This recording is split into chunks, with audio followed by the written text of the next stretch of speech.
Berkolaborasi dengan Universitas Indonesia, Badan Kerjasama Antarparlemen DPR RI memperkuat landasan historis dan akademis dalam penggunaan bahasa Indonesia Melayu sebagai bahasa pemersatu di kawasan Asia Tenggara. Wakil Ketua BKSAP DPR RI Bramantio Suwondo menegaskan pentingnya kajian sejarah yang mendalam, mengingat bahasa Indonesia merupakan turunan bahasa Melayu yang digunakan oleh hampir separuh populasi masyarakat ASEAN. Menurutnya, kajian sejarah perkembangan bahasa Indonesia penting untuk memperkuat aspek formal sebelum bahasa Indonesia diimplementasikan menjadi alat diplomasi kawasan. Dan itu menjadi kekuatan kita dan masukan kita untuk lagi memperkuat apa yang perlu kita perkuat dalam diplomasi tersebut.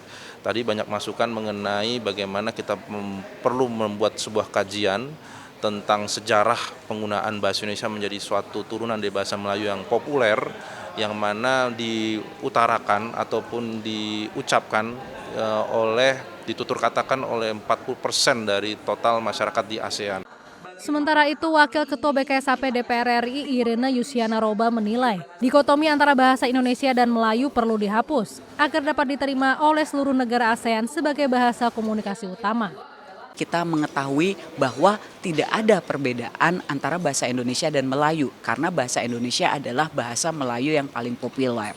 Nah, dari situ ini menjadi landasan awal kita untuk kedepannya merencanakan langkah-langkah yang nyata yang bisa diterima oleh negara-negara ASEAN sehingga kita mampu menjalankan peran diplomasi kita untuk mencapai tujuan yang sama, yaitu menjadikan bahasa Melayu sebagai bahasa utama di kawasan ASEAN.